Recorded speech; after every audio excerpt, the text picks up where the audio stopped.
Hello students. इस video में rolling motion से रिलेटेड एक प्रॉब्लम सॉल्व करेंगे। ये प्रॉब्लम जेई एडवांस 2020 में पूछी गई थी। इस प्रॉब्लम में एक रोलर है जो एक हॉरिजॉन्टल सरफेस पर रखा है। रोलर का डायमीटर 20 सेंटीमीटर है और उसकी एक्सेल का डायमीटर 10 सेंटीमीटर है। एक मीटर स्केल उसकी एक्सेल पर हॉरिजॉन्टली कुछ इस तरह से रखा है, जिसके थ्रू उसे स्लोली पुश कर रहे हैं ताकि रोलर हॉरिजॉन्टल सरफेस पर विदाउट स्लिपिंग मूव कर सके। रोलर और स्केल के बीच भी कोई स्लिपिंग नहीं हो रही है। अब हमें बताना है कि अगर रोलर 50 सेंटीमीटर मूव करता है तो स्केल और रोलर की करेक्ट पोजीशन क्या होगी। स्टार्टिंग में मीटर स्केल का राइट एंड बिल्कुल रोलर के टॉप पर टच हो रहा था, यानी स्केल की रीडिंग थी 100 सेंटीमीटर। अब बताना है कि स्केल की रीडिंग क्या होगी, 50 सेंटीमीटर, 25 सेंटीमीटर, 75 सेंटीमीटर या 0 सेंटीमीटर। इस प्रॉब्लम में विदाउट स्लिपिंग टर्म दो बार यूज हो रही है। रोलर और हॉरिजॉन्टल सरफेस के बीच कोई स्लिपिंग नहीं है और रोलर और स्केल के बीच भी कोई स्लिपिंग नहीं है। तो पहले स्लिपिंग के बारे में थोड़ी डिटेल में स्टडी करते हैं। इस फिगर में 3 व्हील्स हैं जो एक हॉरिजॉन्टल सरफेस पर सेम स्पीड से मूव कर रहे हैं, बट उनकी एंगुलर वेलोसिटी डिफरेंट है। पहले सबसे ऊपर वाले व्हील का मोशन एनालाइज करते हैं। अगर हम रेड बॉक्स के अंदर फोकस करेंगे तो फील होगा कि व्हील जैसे जैसे आगे मूव कर रहा है वो स्लिप भी कर रहा है। ऐसा लगेगा कि जैसे ड्राइवर ने एक स्लिपरी या स्नोई रोड पर ब्रेक्स लगाई हो। व्हील्स अपनी पोजीशन में लॉक हो गए हैं, बट फ्रिक्शन ना होने की वजह से कार आगे मूव करती जा रही है।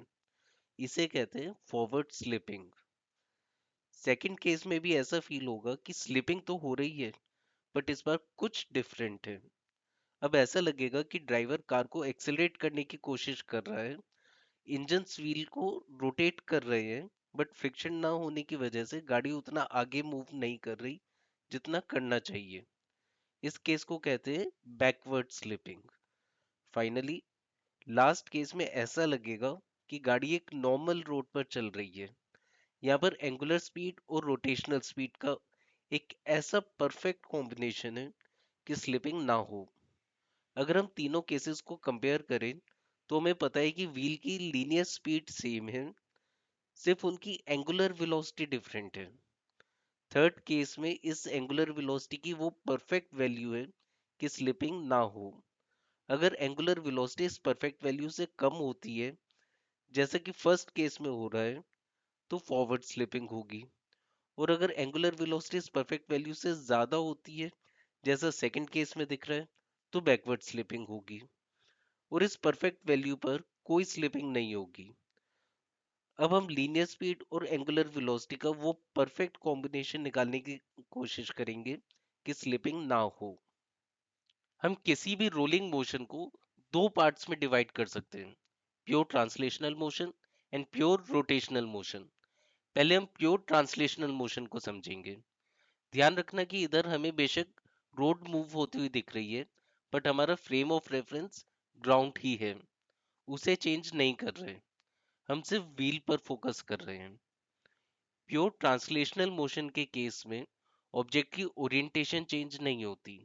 जो पॉइंट टॉप पर है वो टॉप पर ही रहता है और जो पॉइंट बॉटम पर है वो बॉटम पर ही रहता है। ऐसा इसलिए होता है कि उनकी ऑब्जेक्ट के हर एक पॉइंट पर वेलोसिटी हमेशा यूनिफॉर्म होती है। मतलब पॉइंट ए और पॉइंट बी, इन दोनों पर वेलोसिटी हमेशा सेम होगी।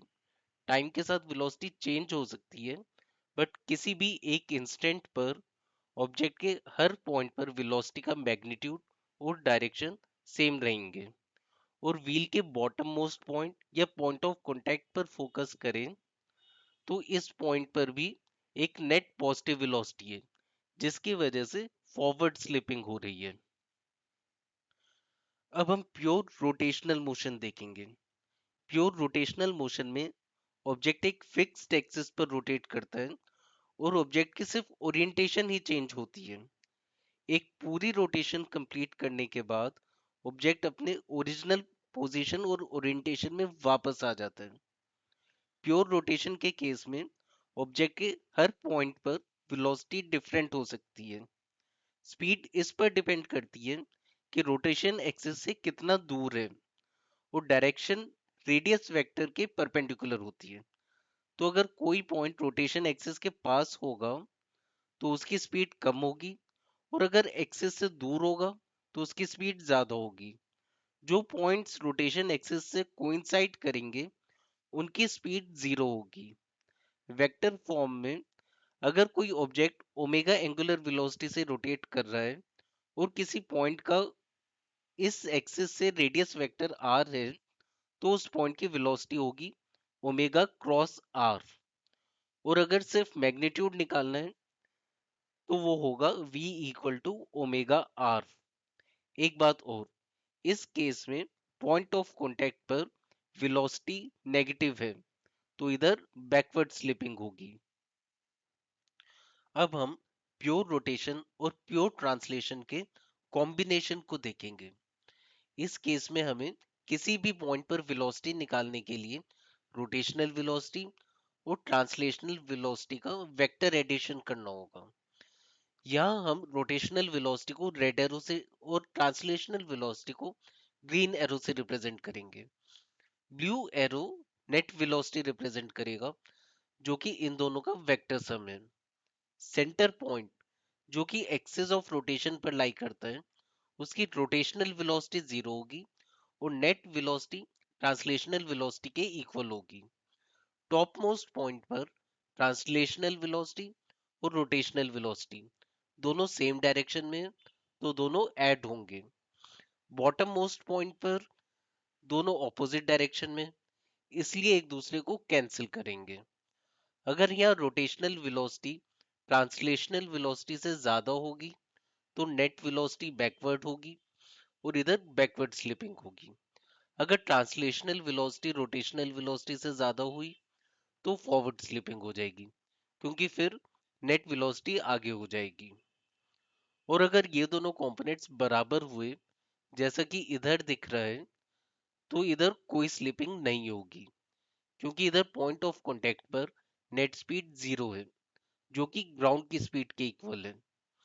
इन जनरल, नो स्लिपिंग की कंडीशन होती है कि दोनों ऑब्जेक्ट्स की पॉइंट ऑफ कांटेक्ट पर सेम वेलोसिटी होनी चाहिए।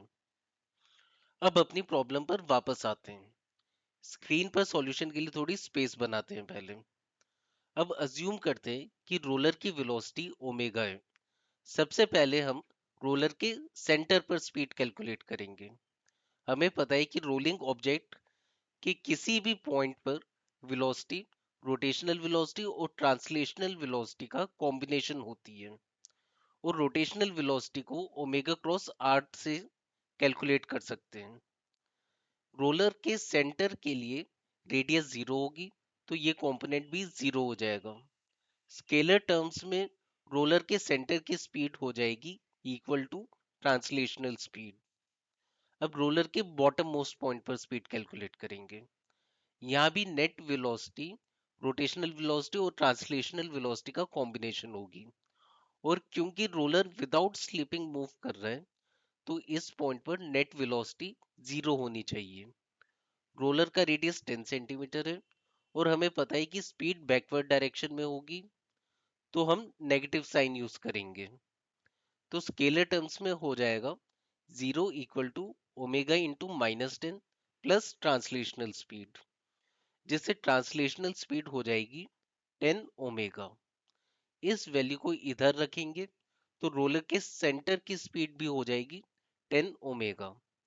फाइनली हम एक्सेल के टॉप पर स्पीड कैलकुलेट करेंगे। फिर से नेट वेलोसिटी रोटेशनल वेलोसिटी और ट्रांसलेशनल वेलोसिटी का सम होंगे। ट्रांसलेशनल वेलोसिटी 10 ओमेगा है, और एक्सेल का रेडियस 5 सेंटीमीटर है, तो एक्सेल के टॉप मोस्ट पॉइंट की स्पीड हो जाएगी 15 ओमेगा, जो कि रोलर के सेंटर की स्पीड से 1.5 टाइम्स है। फिर से नो स्लिपिंग कंडीशन की वजह से मीटर स्केल की स्पीड और एक्सेल के टॉप की स्पीड बराबर होगी। इसलिए कह सकते हैं कि स्केल की स्पीड रोलर की स्पीड के 1.5 टाइम्स है।